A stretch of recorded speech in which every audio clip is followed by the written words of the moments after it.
लोगोफोर आं दिनै आरो नोंथांमोननि थाखाय मोनसे गोदान इम्पर्टेन्ट भिडिअ लाना फैलायबाय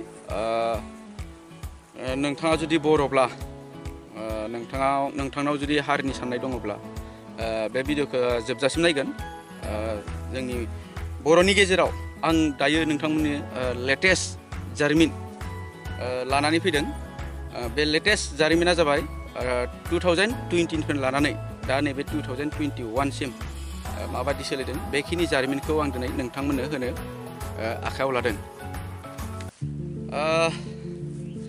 थांनाय 2020 जानुवारियाव जितु बिटिआर एकर्डआ जादों बे बिटिआर एकर्ड जानायनिफ्राय लानानै दासिम माबादि जोंनि गेजेराव सोलिदों आं बेखौ नोंथांमोननो खेंफोरनो आखायाव लादों जेब्ला बिटिआर एकर्डआ जानो थांगासिनो दंमोन बे समाव एस ग्रुप एनडिएफबि म्यानमारनिफ्राय फैदों रन्जनखौ जेलनिफ्राय बख'दों आरो एनडिएफबिआ आउट खालामलायनाय जादों बेनिफ्रायनो आलादा एक्सट्रा गावबावनाय जादों एनडिएफबि आरो डिरेन ग्रुप मोनसे ओंखारबावदों लाहार फाहार सोलिबाय थानाय समाव 2020 मायथाइनि जानुवारि दानाव बर'फोरनि गेजेराव ओरैबादि गोजोननाय थासारिया फैदोंमोन मानसिफोरा जोबोर खुसिमोन ससियेल मिडियायाव बुंदोंमोन जे बर'फोरा इउटिसि मोननो थांगासिनो दङ इउटिसि लानो थांगासिनो दङ बेबादि बेयो जानुवारि 24 तारिखसिम बे ससियेल मिडिया बे बाथ्राखौ फोसावबाय थादोंमोन हाग्रामा महिलारिया गभर्नमेन्टजों ससियेल मिडियानि गेजेराव इउटिसिनि फारसे बुंदेरना होनायावहा इउटिसिनि खोथाया ससियेल मिडिया गोसारबाय थादोंमोन बेनिफ्राय गोबां खुसिमोन मानसिफोरा बिथिं एनडिएफबिआ लाहार फाहार जागासिनो दङ दैमारिखौबो जेलनिफ्राय बरननो लाहार फाहार जागासिनो दङ बिथिं ओरैनिफ्राय लाबोदों आरो बिथिं गावस्रालायदों बेयाव बे एकर्डआ जानो थांनायाव गोबां बेले बेजेया जादोंमोन बर'फोरनि गेजेराव बेनिफ्राय 27 तारिख जानुवारियाव 27 जानुवारियाव बिटिआर एकर्डआ जादों बिटिआर एकर्ड जानायनि सिगां 26 जानुवारि नङा होमबा नोंथांमोनहा मिथिखागौ 26 जानुवारि भारत हादरा जोंनि भारत हादरा 26 जानुवारि आरो 15 आगस्ट 15 आगस्ट आरो 26 जानुवारिखौ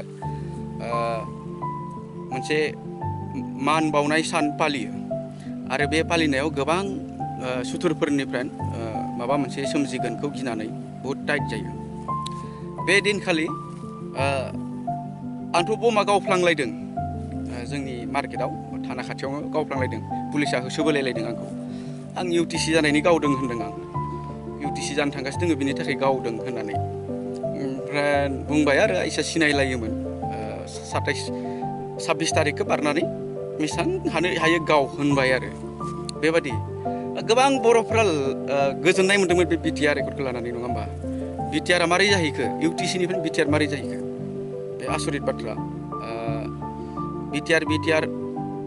बिटिआरआ एकर्ड जानायनि उनावसो बिटिआर जाना फैदों एकर्ड साइनावसो बिटिआर खालामना फैदों बिनि सिगाङाव ससियेल मिडियायाव इउटिसि नोंथांमोना 2020 मायथाइनि जानुवारिनि 24 जानुवारिसिम सोलिनाय रादाबफोरखौ नोंथांमोना नायफिङोब्ला नुनो मोनगोन जे इउटिसिनि खोथा बुंबाय थादोंमोन जि दिनाव आं बमा गावदों बे दिनखालि 25 तारिख 25 जानुवारि 2020 मायथाइखालि बेलासि समाव इभिनिंआव हेमन्त बिश्व शर्मा दानि जितु आसामनि गिबि मन्त्रि सिएम सारा मोनसे प्रेस मिट होदोंमोन ससियेल मिडियायाव आरो मा प्रेस मिट होदोंमोन बेखौ नोंथांमोना खोनासंनानै लागोन नै অসমৰ ৰাইজক মই এটা অতি বিনম্ৰতাৰে জনাব খুজিছোঁ যে ভাৰত চৰকাৰৰ উদ্যোগত বড়ো শান্তি চুক্তি এখন সমাধানৰ বাবে প্ৰচেষ্টা চলাই থকা হৈছে কিন্তু এই গোটেই চুক্তিখন কৰিবলৈ যাওঁতে ভাৰত চৰকাৰে অসম চৰকাৰক স্পষ্টভাৱে জনাইছে যে অসমৰ কোনো বিভাজন নহয় অসমত কোনো নতুন ইউনিয়ন টেৰিটৰি গঠন কৰা নহয় আৰু এই চুক্তিত অবিভক্ত শোণিতপুৰ জিলাৰ কোনো অংগ বিটিচিত সন্নিৱিষ্ট কৰাৰ কথাও এই চুক্তিত লিপিবদ্ধ কৰা হোৱা নাই।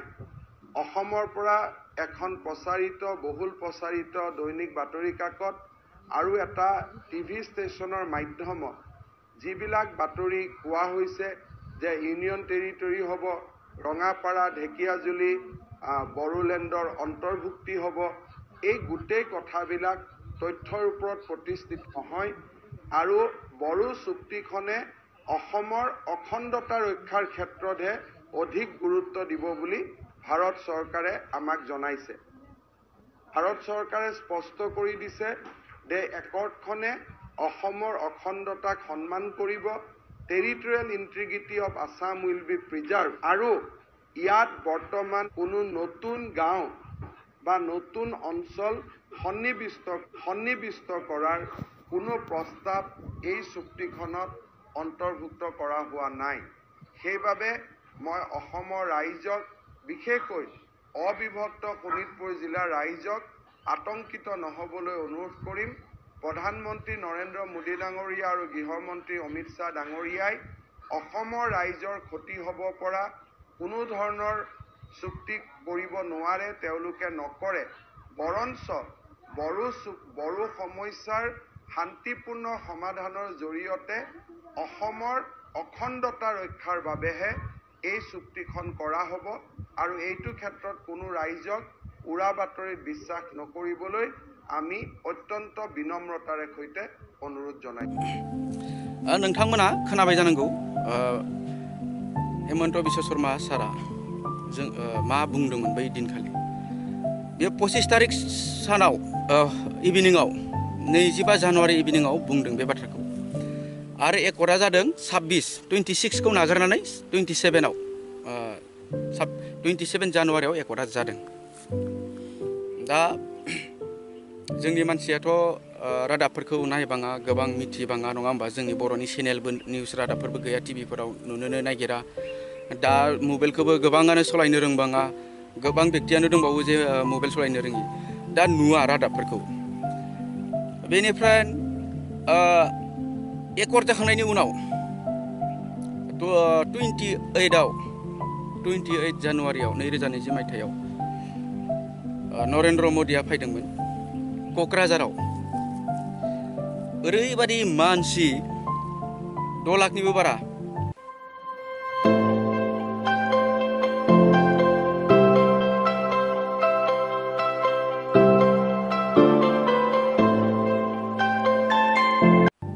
गावनि सोरबा थाखा फैसा गारनानै गावनि जानाय खस्थ' खालामनानैबाबो बेयाव थांदोंमोन नरेन्द्र मदिखौ नायनो। बिटिआर होबाय होननानै, बिटिआरआ मा बेखौनो रावबो मिथियामोन। बिटिआर बहुत गिदिर बिटिआर, इउटिसिनिख्रुइबो देरसिन मोजांसिन होननानै मिथिदों बिटिआरखौ बे समाव मानसिफोरा आरो जोबोर खुसिमोन। बेनिफ्राय मदिखौ दिनै जोङो बेबादि मानसि ओंखारनानै नायनो थांनो हाबाय। मदिया दिनै सोर, बबे हारिनि? नंगौ जोंनि हादरनि प्राइम मिनिस्टार, बेखौ जों मानिनानै लायो। जोंनि हारिनिथ' नङा, जोंनि दख'ना गानग्रा बिमानिफ्राय जोनोम मोननायथ' नङा। बेखौ नायनो जोङो लाख लाख नुजाहैनो हाबाय। दानि समाव जोंनि नेताया माबा मोनसे खैफोदाव दङ, जोंनि बर'फोरनि नेताया। बेखौ नायफिननायावबा जोङो रोजाबो ओंखारनो हाया जाहैदों दायो। बेबायदि हालाद, बर'नि हालाद। नोंथांमोना बे बिटिआर एकर्डनि फारसे मिथिबाय जानांगौ। दायो बिटिआर एकर्डआ जोंनि सायाव मा खोख्लैदों बेखौ नोंथांमोना मिथिना लागोन। आं नोंथांमोननो एभिडेन्स होनो नागिरदों। प्रमद बर'आ दायो जोंनि थाखाय मा खालामबाय थादों। प्रमद बर'आ बर' हारिखौ बबे लामाजों लांबाय थादों बेखौ आं दा एभिडेन्स होनो नागिरदों नोंथांमोननो। नंगौ प्रमद बर'आ दालालाव बुंजादों, बे राइट टाइटेल मोनदों। बेखौ सान्थौगिरिफोरासो बुंदों। दालाल होननानै सोर बुंनाय? हारिनि मावग्रा मोजां लिडारासो बुंदोंमोन। हाग्रामा महिलारिया होनदोंमोन दालाल, नङा होमबा? बेफारि होननानै। हाग्रामाया सोर नोंथांमोना मिथिबाय जानांगौ। नै मैया दाखालि माबा एवार्ड मोनबाय। मा होनो, रायजोनि मोजां मावनाय लिडार हिसाबै बिथाङा ट्राइबेल माबानिफ्रायनो एवार्ड मोनदों। नोंथांमोना मिथिखागौ नङा होमबा हाग्रामाखौ? बे हाग्रामायानो बुंनायमोन प्रमदखौ दालाल। प्रमदआ बहा दालाल खालामखो आं बेखौ नोंथांमोननो मोननैसो होनो नागिरदों। जों खोनानो मोन्दों नङा होमबा 16टा 16टा डिपार्टमेन्टखौ आसाम गभर्नमेन्टआ उथायनानै लांफिनगासिनो दङ। आं बुंनो लुगैदों 17 बोसोराव BPFआ मा मावदोंमोन? 17 बोसोराव BPFआ बा हाग्रामाया बर' हारिनि थाखाय सिख्लाबसे हाखौ बेरा दुमथेदोंमोन। बेराया मानि मिथिगौ ना? बे वाल नङा, फेन्सिंटार नङा, औवानि बेरामोन बियो। BTCखौ बर' हारिनि थाखाय सिख्लाबसे औवानि बेरा होदोंमोन। आरो बे बेरा दुमथेनायखौ दायो प्रमद बर'आ मा खालामदों? बे औवानिखौ बोखारनानै आपग्रेड खालायनांगौमोन नङा होमबा? फेन्सिं होनांगौमोन बा हायोबा आरो देरसिन वाल होनांगौमोन। बे फेन्सिं होआलासिनो वाल होआलासिनो बे औवानि बेराखौ बिथाङा बोखारदों दायो बर'नि थाखाय। नोंथांमोना नाय, आं नोंथांमोननि एभिडेन्स होगासिनो दङ। हेमन्त बिश्व शर्माया दायो बर'नि थाखाय माबायदि गोखा बाथ्राखौल' लाबोयो। नोंथांमोना आं होगासिनो नायना ला। আমি সিদ্ধান্ত ললো যে কেতিয়াও আৰু বড়োলেণ্ড নহব। আমি সকলোৱে মিলা প্ৰীতিৰে আমি ইয়াত একেলগে থাকিম। আমি বিটিআৰ চুক্তি সহি কৰিলো। আমি বিটিআৰ চুক্তিত কি কথা লিখিলো আপোনালোকে শুনি চাওক, বুজি চাওক, যে অসমখন আৰু ভাগ ভাগ কৰা নহব। কিবা বেয়া কথা লিখিলো নেকি কওকচোন? এটা হাগ্ৰামা মহিলাই ডাঙৰীয়াই কয় যে বিটিআৰ চুক্তি বেয়া। প্ৰমোদ বড়ো সাহেবক যদি দানা খুৱাই দিয়ে, ট্ৰেক্টৰত যদি দানা খুৱাই দিয়ে, ডেইলি 26 লিটাৰ গাখীৰ আপোনালোকে খীৰাব পাৰিব। এটা সময়তো আমাৰ একোই নাছিলে বিটিএডিত এটা সময়ত আমাৰ এনেকুৱা আছিলে বিজেপি একো নাছিলে, এটা মাত্ৰ MCLA আছিলে। আৰু তাক যেতিয়া আমি EM কৰাৰ কাৰণে যেতিয়া হাগ্ৰামাক ক'ব গ'লো, হাগ্ৰামাই তেতিয়া আমাক কৈছিলে সেই এটা EM লৈ পেলাই CM কৰিব আহিছে, এটা MCLA লৈ পেলাই EM বনাব আহিছে, থৈ ফাটি নেকি এইটো? হিমন্ত বিশ্ব শৰ্মাৰ সন্মুখত কৈছে, ফণী শৰ্মাৰ সন্মুখত কৈছে। মই ক'লো যে আমাকতো ভোট কমিটি বনাব দিছে। এই কিহৰ ভোট কমিটি? ই হাগ্ৰামা আছে ইয়াতে, কিহৰ ভোট কমিটি? চব মই যি কওঁ তাকে শুনব। পিছত আমি প্ৰমোদ বড়োৰ লগত সংগ দিলোঁ। আমি সংগ দি পেলাই সুন্দৰকৈ এতিয়া আমাৰ BTADৰ শাসন চলি আছে। আজি BTADত এটা আক্ষেপ কৰিছে যে TLCCৰ মেম্বাৰ নাই। মই আজি কিছুদিন আগতে এই কথাষাৰ প্ৰমোদ বড়ো ডাঙৰাক কৈছোঁ যে নিৰ্বাচনৰ পিছত যদি এইবিলাক সাল সলনি নকৰা, তেতিয়াহ'লে আমি কিন্তু আগন্তুক দিনত বেলেগকৈ চিন্তা কৰিব বাধ্য হ'ম। কাৰণ কিয়, মানুহে গণতান্ত্ৰিক অধিকাৰ পাব লাগিব। মই প্ৰমোদ বড়োক কৈছোঁ, ভাই কি হৈছে এইবিলাক?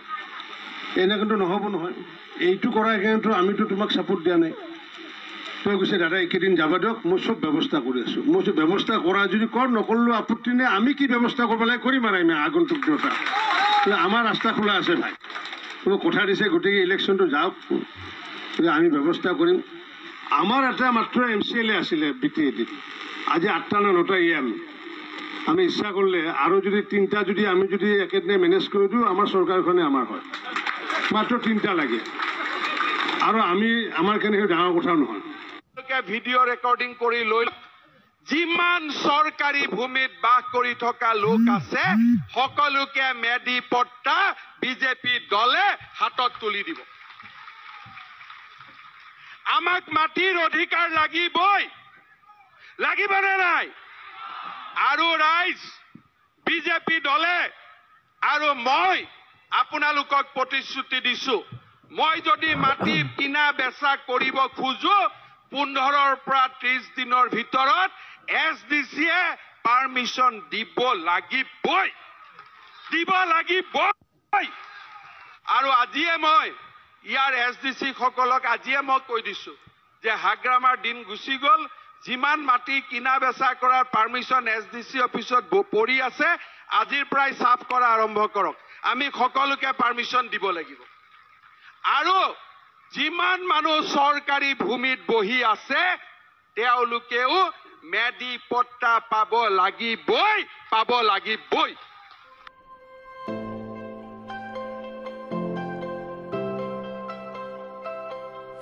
बेफोरखौ दायो बर'नि नेताफोरा मा हजम खालायनो हादों? हाथाय खैया नामा बिदि गोखै बाथ्राफोरखौ खोनानानै? हाथाय खैनाय मोना।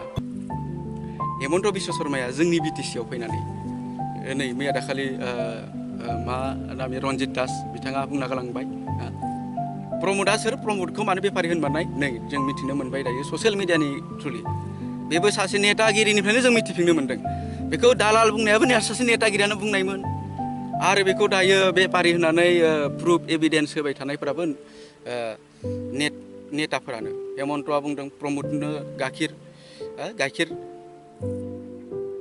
दाना होबानो मा होनो प्रमदनो दाना होबानो प्रमदनिफ्राय बेसेबां गाइखेर गगोननो नोंथांमोना मिथिबाय नङा होमबा भिडिअनि थ्रुयै बेसे लिटार सोरनि थाखाय बर' हारिनि थाखाय नङा खिन्थु बे गाइखेरा दख'ना गानग्रानि थाखाय नङा मानो बे सारि गानग्राफोरनि बर'फोरनिसो बे गाइखेरा जोंनि थाखाय नङा नोंथांमोना एसे सानना नाय दिनै बिटिसिनि बेराखौ बोखारबाय नङा होमबा सिमा बारायगोन होनदों दहाय हेमन्त बिश्व शर्माया मा बुंलांखो बाथ्राया बेसो जों नेतानि खोथाखौनो लानानै जों साननो गोनां खिन्थु जोंनि गाहाय लेभेलाव गोबां बेले बेजे बाथ्राफोरासो गोसारफैयो नेतानिखौ जोङो डाइरेक्ट ससियेल मिडियायाव जोङो मिथिना लानांगौ नेतानि थ्रुयै मिथिनोब्ला दायो प्रमद बर'आ नंमारगौ जोंनि गेजेराव सासे दालालनि फारसे थांगासिनो दङ बिथाङा सानसे समाव ओरैबायदि हालादाव गोग्लैगोन जे साफ्रोमबो बर'आनो नायनो बानाय जागोन बिथाङा जि खालामनो थांगासिनो दङ दायो दिनै नै जोंनि सिख्लाबसे हा जेने तेने बर'नि थाखाय 4 जिल्ला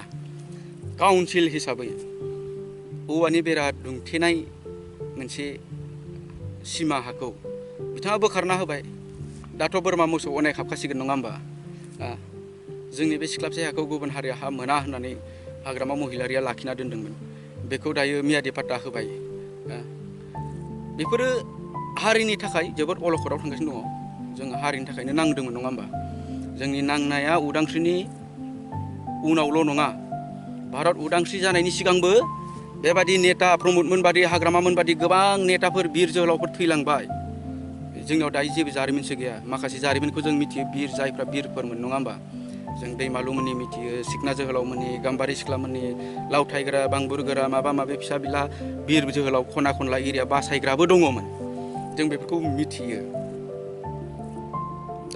दानि नेताफोरा मा खालामदों जानांगौ बै समावबो बिदिनो जानांगौ थाखा फैसानि सायाव सोनारो नङा होमबा आथिखालावथ' बेनोसै थाखा फैसा नङाबानो दुनियानो गैयाबा थाखा फैसानि थाखाय दिनै नेताफोरा बेबायदि हारिखौबो बल जोदों फुटबल जोदों बे सानसे समाव अन्थाइ खुबैजानायनि लामायाव दङ प्रमद बर'आ बे लामाखौ जुदि जल्दि फिदिंफिङाब्ला स्टारिंखौ जुदि फिदिंफिङाब्ला सानसे समाव बिथांनि पावारा सानबेसे थानो नङा होमबा बे दानो नै सनितपुरफोराव थांनो गियो होननाय खोनादों सनितपुरखौ नागारनायनि थाखाय दिनै सनितपुरफोरखौ हाबगोन होननानै आफसुस खालामनानै दोनबाय थादों हेमन्तआ ओरै बेलेग बुंदों जों सोर सासेनि नेतानि खोथाखौ लानो दायो जोंनि गेजेराव थांनाय 2020 मायथाइनिफ्राय 21 जानुवारिसिम बेबायदि बर'नि गेजेराव बे जारिमिना जाबोबाय दिनै आं नोंथांमोननो बे जारिमिनखौ लाबोबाय नोंथांमोना बुजिबाय जानांगौ जोंनि हारिया बबे लामायाव दायो थांगासिनो दङ लोगोफोर आं नोंथांमोननि थाखाय दिनै बेखिनि भिडिअखौ लाबोबाय बियो लेटेस्ट हिस्टरि सिगांनि दिनाव मा जालांदोंमोन जों बेखौ एभिडेन्स लाखिनो हायाखैमोन दायो जोंनि आखाइफोराव जानबुंफोरा दङ केमेराफोरा दङ बेनिखायनो जोङो दायो जारिमिनखौ जों गालांनो हायो नङा होमबा दिनै आं बे जारिमिनखौ आंनि बे बड' हिस्टरि चेनेलाव गालांदों मानसिफोरा बुंदों जारिमिन नङा होननानै आंनि चेनेलखौ आं जि बाथ्राखौ बुंदों आं जि बाथ्राफोरखौ सोंखारिदों बेफोरो सैथो जानायखौसो आङो थिखांदों मेम'रियाव नोंथांमोना दिनैनि समाव बे आंनि चेनेलखौ हिस्टरि बा बड' हिस्टरि जानो हाया होननानै बुंदों आरो खिन्थु नोंथांमोना दिनैनि दिनाव बुंदों आं नोंथांमोननि बुंनायखौ खोमायाव लाया नाथाय बेयो जारिमिन रियेल जारिमिन आरो आं नोंथांमोनखौ इन्टारटेनमेन्ट खालामनो थाखाय मिउजिक भिडिअ एक्टिं भिडिअ लाबोगासिनो दङ सम फैगासिनो दङ आं नोंथांमोननो लाबोगासिनो दङ नोंथांमोना नेनानै थागोन जायफ्रा आंनि चेनेलखौ साबसक्राइब खालायाखै नोंथांमोना खालायना लागोन आरो शेयार कमेन्ट लाइक खालायनो दाबाव आं नोंथांमोनजों अराय सम अनलाइनाव दं बेखिनियानोसै लोगोफोर